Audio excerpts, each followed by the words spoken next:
ओम शांति। 29 नवंबर 2025। बाप दादा के मधुर महावाक्य। मीठे बच्चे, तुम सच्चे सच्चे राज ऋषि हो। तुम्हारा कर्तव्य है तपस्या करना। तपस्या से ही पूजन लायक बनेंगे।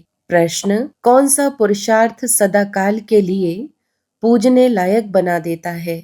उत्तर, आत्मा की ज्योति जगाने व तमोप्रधान आत्मा को सतोप्रधान बनाने का पुरुषार्थ करो तो सदा काल के लिए पूजन लायक बन जाएंगे। जो अभी गफलत करते हैं वह बहुत रोते हैं। अगर पुरुषार्थ करके पास नहीं हुए, धर्मराज की सजाएं खाई तो सजा खाने वाले पूजे नहीं जाएंगे। सजा खाने वाले का मुंह ऊंचा नहीं हो सकता। ओम शांति।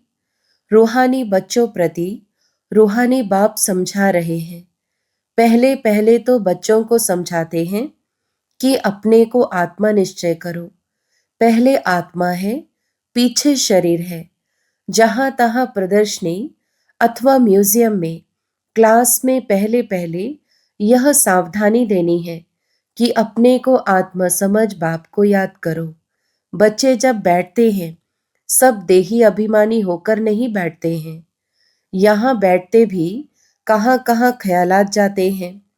सत्संग में जब तक कोई साधु आदि आए तब तक क्या बैठ करते हैं, कोई ना कोई ख्यालात में बैठे रहते हैं। फिर साधु आया तो कथा आदि सुनने लगते हैं। बाप ने समझाया है यह सब भक्ति मार्ग में सुनना सुनाना है।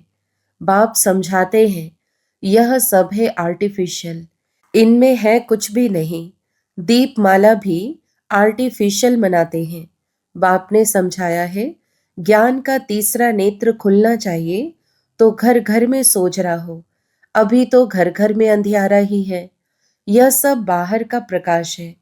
तुम अपनी ज्योति जगाने बिल्कुल शांत में बैठते हो।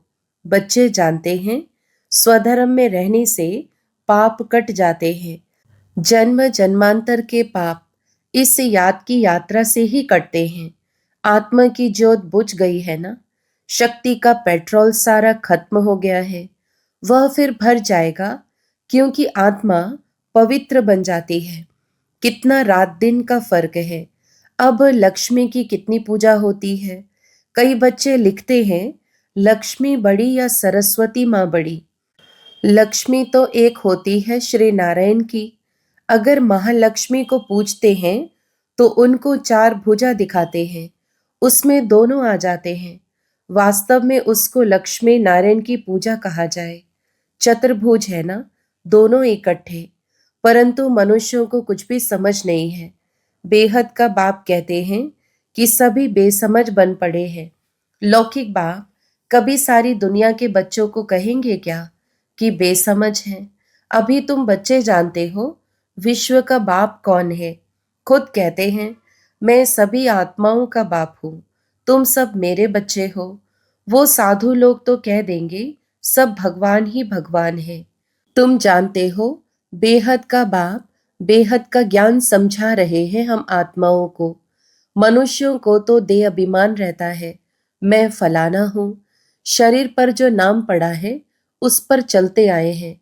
अब शिव बाबा तो है निराकार सुप्रीम सोल, उस आत्मा पर नाम है शिव। आत्मा पर नाम एक ही शिव बाबा का है, बस वह है परम आत्मा परमात्मा, उनका नाम है शिव। बाकी जो भी आत्माएं ढेर की ढेर हैं, उन सबके शरीरों के नाम पड़े हुए हैं। शिव बाबा यहाँ रहता नहीं है, वह तो परमधाम से आते हैं। शिव अवतरण भी है। अभी बाप ने तुमको समझाया है सभी आत्माएं यहाँ आती हैं पार्ट बजाने। बाप का भी पार्ट है। बाप तो बहुत बड़ा काम यहाँ करते हैं। अवतार मानते हैं तो उनकी तो हॉलीडे और स्टैंप आदि होनी चाहिए। सब देशों में हॉलीडे होनी चाहिए क्योंकि बाप तो सबका सद्गति दाता है ना। उनका जन्मदिन और चले जाने का दिन, डेट आदि का भी पता नहीं पड़ सकता क्योंकि यह तो न्यारा है ना, इसलिए सिर्फ शिवरात्रि कह देते हैं। यह भी तुम बच्चे जानते हो। आधा कल्प है बेहद का दिन, आधा कल्प है बेहद की रात। रात पूरी होकर फिर दिन होता है, उसके बीच में बाप आते हैं। यह तो एक्यूरेट टाइम है। मनुष्य जन्मते हैं तो म्यूनिसिपैलिटी में नोट करते हैं ना, फिर 6 दिन के बाद उसका नाम रखते हैं, उसको कहते हैं नामकरण। कोई छठी कहते। भाषाएं तो बहुत है ना। लक्ष्मी की पूजा करते हैं, आतिशबाजी जलाते हैं। तुम पूछ सकते हो, जो लक्ष्मी का त्योहार आप मनाते हो, यह कब तख्त पर बैठी? तख्त पर बैठने का ही कारोनेशन मनाते हैं। उनका जन्म नहीं मनाते। उनका जन्म नहीं मनाते। लक्ष्मी का चित्र थाली में रख उनसे धन मांगते हैं, बस और कुछ नहीं। मंदिर में जाकर भल कुछ मांगेंगे, परंतु दीपावली के दिन तो उनसे सिर्फ पैसा मांगेंगे। पैसा देती थोड़ी है। यह जैसी जैसी भावना है। अगर कोई सच्ची भावना से पूजा करते तो अल्पकाल के लिए धन मिल सकता है। यह है ही अल्पकाल का सुख। कहाँ तो स्थायी सुख भी होगा ना। स्वर्ग का तो उन्हों को पता ही नहीं है। यहाँ स्वर्ग की भेंट में कोई खड़ा हो नहीं सकता। तुम जानते हो, आधा कल्प है ज्ञान, आधा कल्प है भक्ति, फिर होता है वैराग्य। समझाया जाता है, यह पुरानी छीछी दुनिया है, इसलिए फिर नई दुनिया जरूर चाहिए। नई दुनिया बैकुंठ को कहते हैं, उसको हेवन पैराडाइज कहा जाता है। इस ड्रामा में पार्टधारी भी अविनाशी है। तुम बच्चों को मालूम पड़ा है कि हम आत्मा पार्ट कैसे बजाती हैं। बाबा ने समझाया है, किसको भी प्रदर्शनी आदि दिखाना है तो पहले पहले यह एम ऑब्जेक्ट समझानी है। सेकंड में जीवन मुक्ति कैसे मिलती है। जन्म मरण में तो जरूर आना ही है। तुम सीढ़ी पर बहुत अच्छी रीति समझा सकते हो। रावण राज्य में ही भक्ति शुरू होती है। सतयुग में भक्ति का नाम निशान नहीं होता।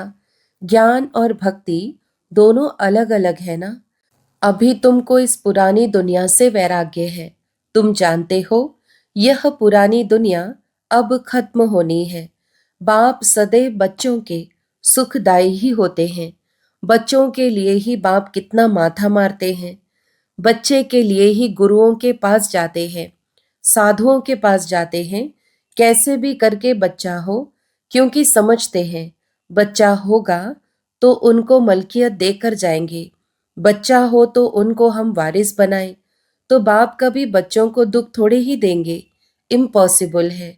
तुम माता पिता कहकर कितनी रड़ियां मारते रहते हैं, तो बच्चों का रूहानी बाप सबको सुख का ही रास्ता बताते हैं। सुख देने वाला एक ही बाप है। दुख हरता सुख करता एक रूहानी बाप है। यह विनाश भी सुख के लिए ही है, नहीं तो मुक्ति जीवन मुक्ति कैसे पाएंगे। परंतु यह भी कोई समझेंगे थोड़े ही।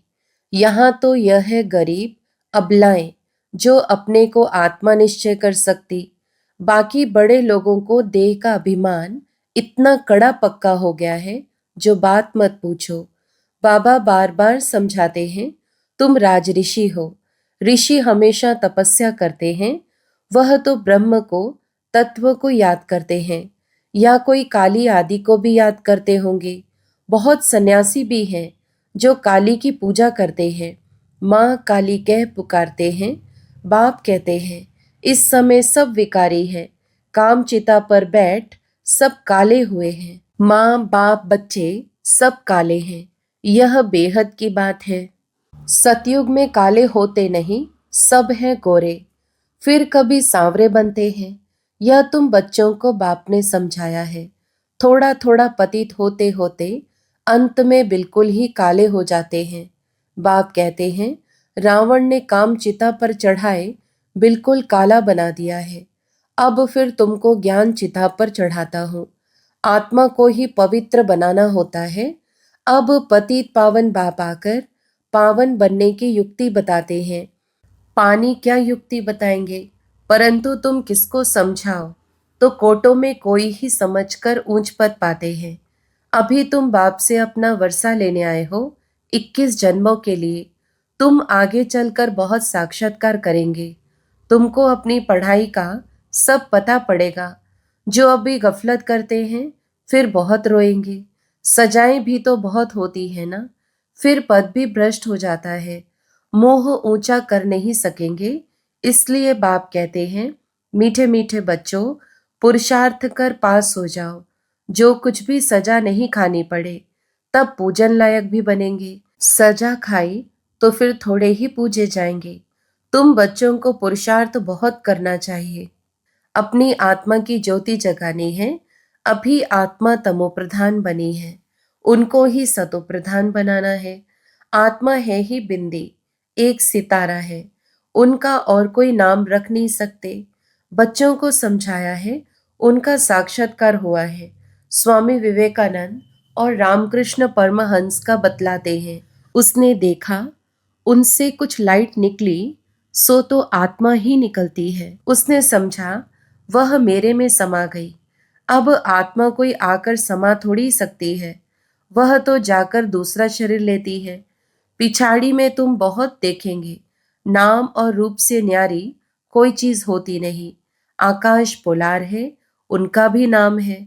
अब यह तो बच्चे समझते हैं, कल्प कल्प स्थापना जो होती आई है, वह होनी ही है। हम ब्राह्मण नंबरवार पुरुषार्थ करते रहते हैं। जो जो सेकंड गुजरता है, उसको ड्रामा ही कहा जाता है। सारी दुनिया का चक्र फिरता रहता है। यह 5,000 वर्ष का चक्र जो मिसल फिरता रहता है, टिक टिक होती रहती है। अभी तो मीठे मीठे बच्चों को सिर्फ बाप को ही याद करना है। चलते फिरते काम करते बाप को याद करने में ही कल्याण है। फिर माया चमाट लगा देगी। तुम हो ब्राह्मण, भ्रमरी मिसल कीड़े को आप समान ब्राह्मण बनाना है। वह भ्रमरी का तो एक दृष्टांत है। तुम हो सच्चे सच्चे ब्राह्मण। ब्राह्मणों को ही फिर देवता बनना है। इसलिए तुम्हारा यह है, पुरुषोत्तम बनने के लिए संगम युग। यहाँ तुम आते ही हो पुरुषोत्तम बनने के लिए। पहले ब्राह्मण जरूर बनना पड़े। ब्राह्मणों की चोटी है ना। तुम ब्राह्मणों को समझा सकते हो।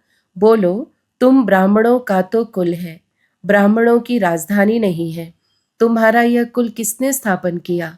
तुम्हारा बड़ा कौन है? फिर तुम जब समझाएंगे तो बहुत खुश होंगे। ब्राह्मणों को मान देते हैं, क्योंकि वह शास्त्र आदि सुनाते हैं।